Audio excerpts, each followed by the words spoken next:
our next guest, T.J. Parker, Bills rookie, joins us on the Western Hotline. We'll chat a little bit about the about minicamp wrapping up, and now the break coming up for all these Bills players. TJ, good morning. It's Jeremy and Joe. Good morning. How y'all doing? We're doing all right. I've been waiting to talk to you because when you got drafted, I know the Bills put out a thing, and you talked with Maddie Glab. She asked what your hobbies were, and you instantly said golf, and then started putting. Then you're putting in the hallway, and we're a golf show. You know, we like golf. So, what level of player are you? How often do you play? I try to get out there as much as possible. Actually, I played a little bit yesterday before it started downpouring. Nice. And I was even, you know what I'm saying? I parred the first three before it started raining too bad. So hopefully I can get back out there soon. But I try to play as much as possible, especially with our schedule right now. So how long have you been playing? I've been playing for about a year now. I got bit by that golf bug around summertime last year, and it's been on since. Okay.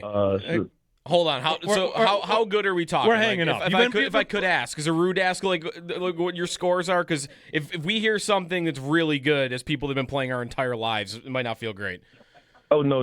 You see, look, I'm okay. I can hit the ball consistently. Never said I was really good. You know, I'm a lose a few during the day, but that's okay with me because I go out there just to swing and have fun. You know, I think my best score probably like 1 in the 110s. You know what I'm saying? Nothing great. All right. Okay. So, yeah.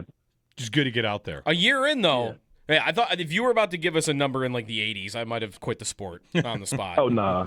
I would have said it with a quick heartbeat if I had an 80 score. You know what I'm saying? I would have been very proud about that one, but we're not there just yet. All right. Fair enough.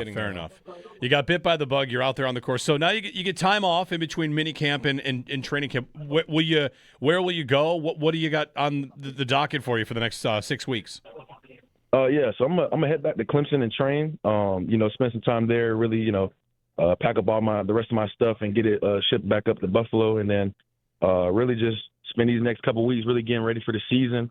I might shoot down to Florida to train with some of my teammates, and they can really lock in. So, what was it like your first NFL month here between OTAs and minicamp? What'd you take away from it? I loved it, man. Just being able to say really that I'm a professional football player has been the best thing. It was surreal. I really had to really pinch myself and really tell myself, like, man, I really play for the Buffalo Bills.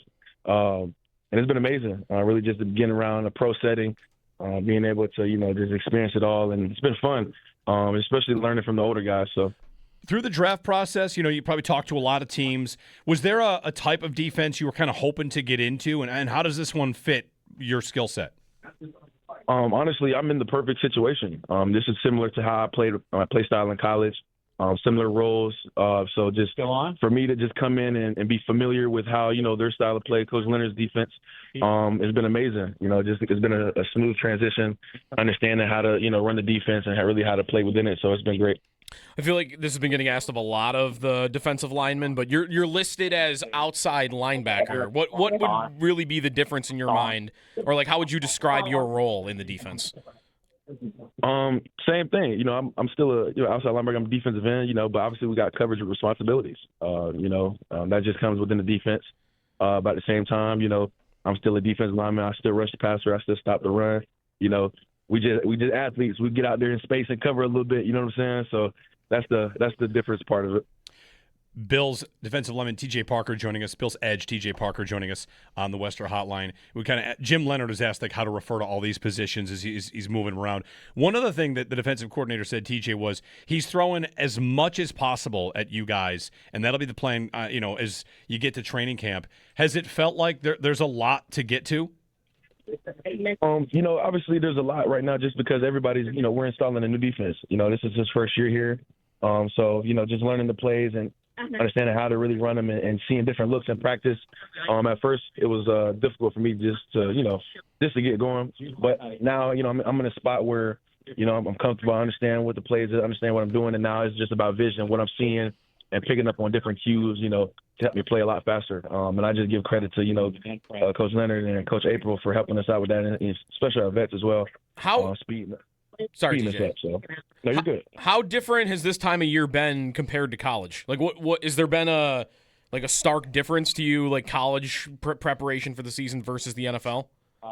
Well, now I'm a rookie, so it's like a restart all over again. You got to get implemented within the program, understand, a new defense and just really get acclimated. Whereas last year, I'm going into technically my last year of college where I already knew the defense, and we're just working out right now. Whereas it's kind of similar as in working out, going over plays and things like that. But now I'm the rookie, understanding, I got to get used to the system again. So it's just a balance of just restarting and, understanding what I need to do to get ready for the season. So yeah, the other difference I might be wondering about, is there a really big difference between the personality types for Joe Brady and Dabo, what you experience in Clemson? Man, Coach Brady, he's young, fresh-minded, and I love him to death, man. He keep practice and he keep the building juiced up. You know what I'm saying? That's one thing I love, man. We compete, we have fun, and we get our job done. You know what I'm saying? At the same time, like I said, we have fun doing it, and we're a very close team. And that's one thing I love, and that's one thing that is similar. Coming from Clemson, we're a close-knit team who is all about working. So for me, it's very familiar. And I'm just super excited about this season. Next stop is training camp in about 6 weeks, TJ. You'll be back on a college campus. Has anybody told you about life in the dorms for that week and a half, 2 weeks, whatever it is? Yeah, we just talked about it. I'm excited about it, just get to spend time with my teammates. It brings me back, just like I said, fall camp. We didn't do dorms at Clemson, but at the same time, I don't mind it. It's all about ball. For however long we up there, we just focus on straight football, and that's what I love. So I'm super excited about that. TJ, looking back at your Clemson career, 2 years ago, it was 19 and a half tackles for loss, 11 sacks. And then the following year, the numbers weren't there. What changed for you? Did you feel like you were still there, but the defense changed? Like from 2024 to 2025, your time at Clemson, what was the most different? I feel like I trained even harder after that, my sophomore year going into my junior year. I trained even harder, took everything even more serious. Sometimes the ball it just didn't roll my way. I didn't have the season I wanted to have. I know. There's a lot of things that went into that, but I ain't making no excuses. Just got to go out there and compete. And, from here, I know what I need to do to get better, to continue to get better, and that's what I just got to work on. So, yeah, your position, how much – do you even look at your own sack numbers? Because there would be, I think people are starting to do it a little bit more intelligently with, are you affecting the quarterback? Are you getting pressures versus are you just piling up the sacks? For me, obviously I want the sack. That's the play you got to make. You got to be productive. You know what I'm saying? And at the same time, you just got to be able to do your job and win. All about producing. Not everything shows up on the stat sheet. But at the end of the day, sacks do matter. But we're going to do our best to do whatever we got to do to get them, and then work from there. So, if you have a list, do you have a quarterback that you've already thought about getting at some point? Man, everybody. You know what I'm saying? You want an opportunity to sack everybody. You know what I'm saying? So you don't really have no favorites when it comes to it. I'm just super excited to play. I'm excited to get my first one. Shoot, even in the preseason. You know what I'm saying? I ain't really worried about who it is. It's just about getting the sack. You know what I'm saying? So, TJ Parker. TJ, real quick before you go, have you been through the new stadium yet? Have you been on the field?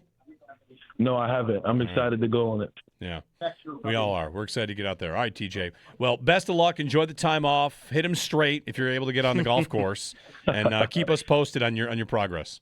Yes, sir. Thank you guys so much. I'm definitely going to post that golf course sometime soon. Beautiful. Thanks, TJ. Thanks, TJ. All right. Thank you, guys. TJ Parker joining us on the Western Hotline. Yeah, there was a little bit at the very beginning of like, if you just started a year ago and you're going par, like I got to get out.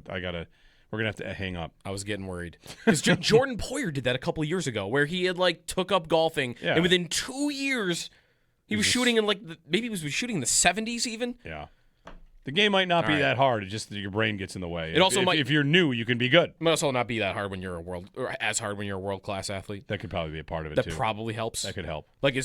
Is he? We should have asked him. Is he hitting the ball 300 yards when he connects on it? Probably. It would help. Yep. TJ Parker, Bills rookie, joining us there. Ed Oliver with a glowing review about the athleticism there and the job he's got. He might be asked to cover backs from time to time, but he mentioned it. It's about getting to the quarterback. This defense will be what? Judged on how many sacks they get in the regular season. If there's any stat you want them to lead in. Oh, I'd love them to just have a hell-raising defensive line, and we get to a place where, honestly, get to a place where, look at the difference in coaching and what it can make. And Oliver talked about like freedom to maybe do more things on the defensive line. And not to say they'll be reckless, but maybe more reckless could be good for them. Like, is Greg Rousseau permitted to do certain things now that maybe he was discouraged from doing before? I don't know. Like, less worrying about lanes and going more all out for the quarterback. Like, I don't really know what that looks like in X's and O's and like pass rush moves and like where the guys are going, but I feel like I'd love to see end of the year that become a discussion because, hey, Rousseau and Oliver had their best seasons as Bills. And it was Jim Leonard unlocking that in them. Like that to me would be the number one thing that could happen. They've been chasing a defensive line that when you go to preview a matchup against the Bills, is the other team talking about your pass rush? Not often. I don't know that they ever have. Yeah. And if that could become a thing, that to me would be number one. I wonder if they can get that, though, without like a premier guy. Well, the last couple Can they do it with 5 good guys? Yeah, Because isn't I that like Sanders, or I like Walker, Oliver, Rousseau, and Chubb and Parker as like, those guys should be pretty good. Isn't that what Seattle did? Right. A bunch of good guys. They didn't really have like one, like they didn't have a Myles Garrett. No, that's right. The Rams are going to try to do it with a bunch of good guys and with a Myles Garrett. And the Ravens are doing it with Trey Hendrickson, right? Yep. Premier good guy. Like, how many teams have that guy versus trying to do it without that guy? I think The collective. Was Philly kind of that even a couple years they had ago? Milton Williams and Josh Sweat, guys that are They're good. They're very good. Yeah. But I don't think they're thought about as like premier guys. Right. Right. Like, I have a list here. I was going to bring this up for trivia about double-digit sacks. Like T.J. Parker, he had double-digit sacks 2 years ago at Clemson and not last year. But Right, at 5. Right, double-digit sack guys. You can do this with any position, and I think it can often be a trap, but we'll do it here. Your double-digit sack guys, how often are they in the Super Bowl? Right? How often are the Yeah, the top the top guys at getting sacks are actually going to make it all the way. And let's do that right here. So, since 2000, there have been 1, 2, 3, 4, 5, 6, 7, 8, 9, 10. There have been 11 players to have 7 double-digit sack seasons since 2000. Okay. 7 or more. Seasons with 7. 10 or more. Okay, well, I know Garrett's on that list. 8. And He's done it he has 8 times. Not made the Super Bowl. Right. We'll get through this trivia quickly as you try to name them. Yeah. And then what I want you to think of is guys that you do not think of in the Super Bowl. Because Garrett's never been a dog team, right? Who else you got here? When's the starting year again? 2000. It's like Strahan playing enough to get in there? Nope. Michael Strahan is not. Okay. What about 7 or more TJ double-digit sack seasons? No. how about Dwight Freeney? Yes. 7. He made it. Super Bowl. Yep. Okay.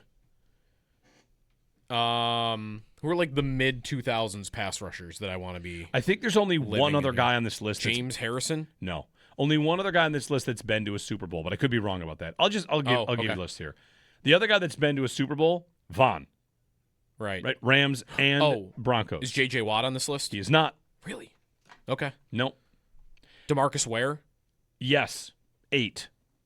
Did he make a Super Bowl with Denver? Yes, I believe so. Okay. So there's he might have been at the very end, though. Yes. Not in the prime It's of his career. Julius Peppers, 9. Peppers. Myles Garrett, DeMarcus Ware, Jared Allen, John Abraham, 8. Okay. Cam Jordan, Daniil Hunter, Chandler Jones, Vaughn, Terrell Suggs, and Freeney at 7. Good for Daniil Hunter being on that list. 7 times. And Double-digit sacks. yeah, none of those guys really are playing on perennial powers. No. Now, that could be this. Here's a point about sacks versus, like, pressures. Right? If the Bills are the number one pressure-based defense and they're not the number one sack defense, I'd take that. you should take it. You should take that. Sacks are very much a who are you playing against stat. And like TJ says, like right there, like from sophomore year to junior year, he trained harder. Things didn't go his way. He's not going to make excuses. He doesn't have to make excuses. I'll make excuses for a defensive end that is chasing after Josh Allen versus chasing after Joe Burrow. It's a different job. And, the Bills this year, who do they play? Week 1, it's C.J. Stroud. I think you can get sacks against C.J. Stroud. You can get him down. Week 2, it's Jared Goff. You can get him down, too. He's not exactly all that mobile. Week 3, Herbert. Tougher. Week 4, Drake May. Week 5, Stafford. Like, the swings there are different. You get 12 pressures on May, you might get him down once, twice. You get 12 pressures on Stafford, well, the ball might be out. It might be different, right? Is the ball coming out quickly versus, does the scheme have a guy open? Does the guy evade pressure? And that's a ton of where, like, these guys that have all these double-digit sacks, you'd never say you didn't want one of them on your team. Of course you do. But like I said, this is a trap. You can do it with no running back that's led the league in rushing has won the title. No receiver that's led the league in receiving has won a title until this year when, like, JSN did it. Sometimes you get to a Super Bowl winner and you start cutting them open. Here comes the autopsy. Well, they didn't have this and this and this and this, so you don't need those things. Like, well, you need as many good players as you can get. But the last couple seasons, it has been teams that don't have the premier guy are winning the Super Bowls. The Chiefs' premier guy is Chris Jones, right? Interior. The 49ers, who's there? They didn't win a Super Bowl. They've been there twice. The Rams won with Aaron Donald. Yep. Elite premier guy, and with Von Miller. And now the Rams are going back to that model again. Like, let's have Garrett. Right. So, and they might get Donald back. Yeah, the Bills this year, they'll play.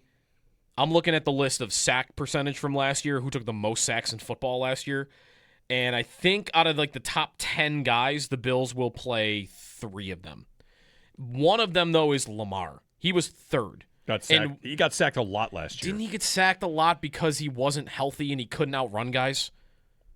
Maybe I'm wrong. Maybe he'll get sacked more again this year. Herbert was 6th last year, and their line wasn't healthy, right? So should I expect him to be sacked as often? Like, I don't know. If they have their linemen back, Joe Alt and Slater, right, are the 2 that missed most of the year. Like, maybe he's not that gettable. May would be the guy, though, I would wonder about. Like, Drake May was 9th in sack percentage, and then he went to the playoffs, and I'm pretty sure he set the record. Didn't he, for getting sacked in the playoffs? I think he had the most sacks ever. So May might be one of these guys where I wonder how much that is him just having to do a lot, running around where he's being sacked 10% of the time. But that's 2 matchups this year, and he took a lot of sacks last year. So if he doesn't improve in that, and those are big division games, like that could be critical. Can you get him to the ground in both of those division games? Because last year you could get him, and I don't really remember the Bills doing it much in the 2 times they played him. 803-0550, 1-888-550-2550 to join us. Bills defense. Training camp schedule, maybe today. Yeah. Maybe today. I just say that because now that minicamp's over, and they're going on the 29th, right? We know that. It's about to be, because of the calendar, a really short camp. Yeah. How long was camp last year? I guess I should look that up in Rochester. 3 weeks, I want to say. Maybe not 3 full weeks, not like but 21 days. No. Like, maybe they started on like a Thursday and ended on like a Tuesday or something. Yeah. That feels right. I think we went out there 3 separate weeks. Yeah, it's July 23rd to August 7th is what it was. Like, that's a good solid 2.5 weeks. Okay, and right. This year, the way the calendar falls and, like, trying to figure out when, like, we know when the preseason game is, we kind of know when the blue and red will be. The Bills at training camp, if it was, it's probably going to be shorter. Yeah. So we'll see. Is that the kind of thing you just throw out on a Friday? Like, sorry it's so short this year. Just the nature of the calendar. Yeah. But they signed a 1-year deal with St. John Fisher? Are they doing the year-to-year thing still? I'll find that. It's a good question. I mean, they have a brand new facility. How often are they going to want to practice? That's what it was a 3. Or be near their new facility. 3-year extension. Okay. So they're there till 2020 through 2028. So yeah, like maybe it could be shorter. And maybe that becomes a trend. Like, we'll go there for a week and a half, 2 weeks, instead of almost a month, and then we've got our. I guess have their facilities really changed though if they're not using the stadium? No, you're probably right. I mean, there's going to be stuff over there that they use. Like, they might not cross the street until the blue and red game, I guess. Battle of blue and red. Sell out. It'd be like a spring game, like a college spring game. Yeah. 60,000 people there to watch. I'm not even sure drills. people are going to be watching. I think they're just going to be hanging out in it's like an open house. Yeah. You might be right. That's what I mean, if I'm there, that's what I'll be doing. Just like walking around where people hanging out and seeing what helmet Josh Allen's wearing. And then let me just check out the stadium. Excited. The Buffalo Watch continues. Not getting a lot of pictures of flatbed trucks that are not the Buffalo. Not yet. Maybe That's probably good because if you're driving don't take a picture down of the a thruway, truck. I probably don't want you taking pictures of the flatbed next to you. But if you have a passenger in the car, flatbed pictures. Yeah. Let's have them. Send them our way. 803-0550 and 1-888-550-2550. The Knicks and the Spurs back to San Antonio. This is one where if the Spurs, I'm telling you right now, prepare yourself. Mm-hmm. The NBA fixes its games crowd is 100% on this game is coming back for Game 6. They will not let it end in San Antonio. Right? That is absolutely the take of that person. Absolutely. There's no way they will let this series end yet. Right. Because it would be a bit of a letdown if this series only won 5 games. And the money at stake, they're going to want to go back to the Garden. That's the league that I think gets the most. Not just games are, fixed and they have their scandal, but they're massaging the series. Because fouls are so... Yeah, there's just a million of them. There's so many of them, and they are so subjective. Did you see the... really... I mean, you can do it both ways. This is where, Knicks fans are just out of control with the ref complaining. When their coach set the Spurs, table. The coach said that the discrepancy was so bad he'd never seen it before. Right, and he was ignoring the first half where they had twice as many free throws. And, you'd think from the way it's being talked about that it's been the most one-sided officiating season of all time. And, I don't know, the end of last game, you're not hearing a lot of discussion about how they called Castle out of bounds, and guess what the review said? Or what the replay showed? He wasn't out of bounds. How about the screenshot of Anunoby on that block on Fox hitting him square across the arm on the follow-through? Right. That's not getting talked about anyway. Why? Because it didn't happen to the Knicks. That's it. Yep. That is making me want to root against the Knicks. Knicks fans constantly complaining about officiating for a week straight. You're up 3-1. That they're trained for that though, aren't they? They're trained to think everybody's out to get them because they've been terrible for 50 years. Every fan base thinks the officials are out to get them. Right? Everyone. This just feels like a magnified. It might just because there's more Knicks fans. Like we said about the hockey earlier. Why am I not hearing Golden Knights fans complaining about officiating? Just because they're not as engaging and active about it? Possibly. Erling Haaland was at that game. Norway must be training close to Carolina. So I think Erling so, yeah. Haaland was at the Carolina game last night. Yeah. Wearing a Hurricanes jersey. I don't like him. Another reason to not like Carolina. That is true. That's another one. Anyway, 803-0550. Norway's got to play soon. We'll see. They've got some good players. But today, Qatar and Switzerland is the opening game. Norway doesn't play till Tuesday. All right. I'll be ready. I found, by the way, I forgot. I have a Netherlands jersey. Soccer. From 2010. You have another? I have an orange one? No. It's actually red, white, and blue. They had the colors of their flag. Yeah. They had their away jersey was red, white, and blue that year, and they also wear orange. I was out somewhere and saw a Portugal jersey yesterday, and that looks good. But I didn't get it. Was it the white one or the maroon one? I don't even know. It didn't look official to me. Okay. It was in a place you would think it'd have the licensing, but it was it had the real crest, but it was like a white and blue. That's the other one. That's the other one? Yeah. Okay. The other one's pretty sharp. Yeah. I did not get the white one. We were in Portugal when I got the Portugal jersey this year. Right. I did not get the white one for it. You will soon learn this. Why didn't I get the white one? Because you'll spill things. Because my kids will put their face on my shoulder, and it'll be ruined forever. That's it. You can't. You basically go through I don't even know, 10-year stretch now, 5 years in. Yeah, of don't buy anything white. I'm already learning. I have not worn a white T-shirt, I think, since the baby was born. I really wanted the white Portugal jersey. I'm like, well, it's not in the cards there. Yeah, Not now. Pick up a child, bam. Not even a spill. They just have things on them. It's on my shoulder. All right. So much for this jersey. So I got the maroon one instead. 803-0550 if you want to join us. Jeremy and Joe on WGR.